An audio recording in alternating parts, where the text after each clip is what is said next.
Thank you, Mr. Chairman. Thank you all for being here. This is quite the esteemed set of witnesses, and it's been very exciting to hear from all of you. General, it's great to see you again.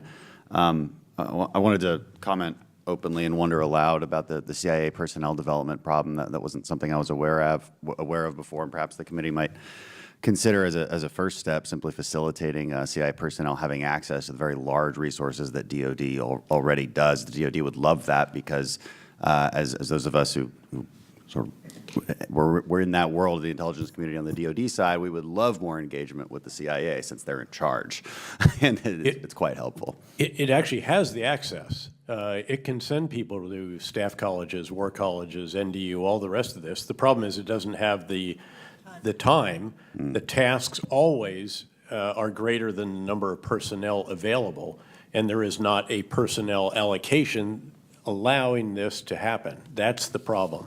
I see. I do want to move on to. I'm going to list these questions rather quickly, and then hope that you all can answer them. So, moving south of our border, how does the intelligence community view the Mexican cartel fentanyl issue? Is it viewed as a national security threat? Is it viewed as a drug issue? Is it viewed as a law enforcement issue? Who is the lead on this?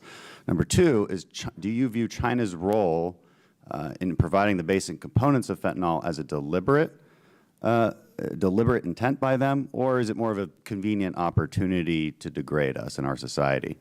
Number three, does the IC commit adequate resources to Latin America, and especially with respect to countering China's influence in Latin America? General, I'll start with you. I think the regard would be a national security threat, and you have the coordination of the response to that really is the chief of mission. Now, obviously, you've got DOJ, and you have DEA, you have other departments and agencies in the government.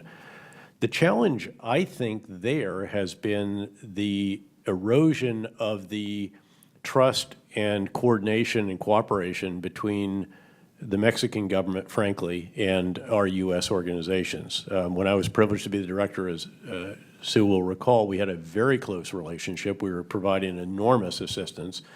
Each time there's a new president, they go through a new process, if you will, and they're surprised at how much of this was going on. This particular president in Mexico is so hard populist that there is not that kind of relationship. And so there have been a number of public stories, in fact, about how the most important relationship eroded because of a variety of factors within Mexico, not from our part. China's role, I think, is probably both deliberate and convenient, equal parts of that, most likely. In Latin America, no, I don't. I think this is the economy of force theater that has always been the economy of force, and that's not adequate. But again, there are limited resources. You have to prioritize, and it always ends up being the last of the geographic regions, even though it's the one closest to us. And the source, if you will, of many of the real illegal immigration problems that we have, either from certain countries in that region or actually now coming through South America, through the Darien, and up through Central America into Mexico and the border. Congressman, let me just, there is a joint task force that is set up to support tracking transnational cartels. And there is also an intelligence fusion center that is intended to try to support that. Both of those are at Fort Bliss or in El Paso, and if you'd like to come out, I'll buy the enchiladas. Sounds good. And another one Great actually plan. down in Key West.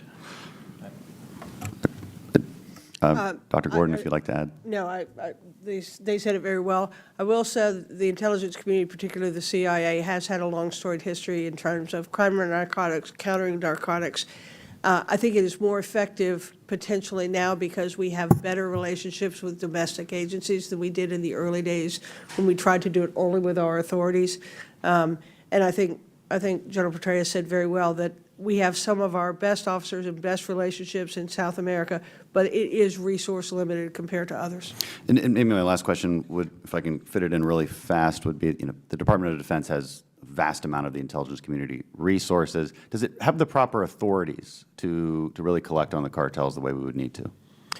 I think it does because, of course, you can use Title 50 as well as Title 10, as you know. And a lot of what goes on in certain activities can be actually under that headline. So it's led by the, if you will, CIA covert action authorities, but it can still be conducted. Yeah, counterterrorism taught us a lot about Yep. sharing authorities, and so that's well, Yep. well. But it does have to be in conjunction with the CIA when that happens. Yes, and of course, keep in mind, of course, if it's out overseas, it's, the CIA is the lead organization for that kind of activity. Excellent. Thank you. I yield back.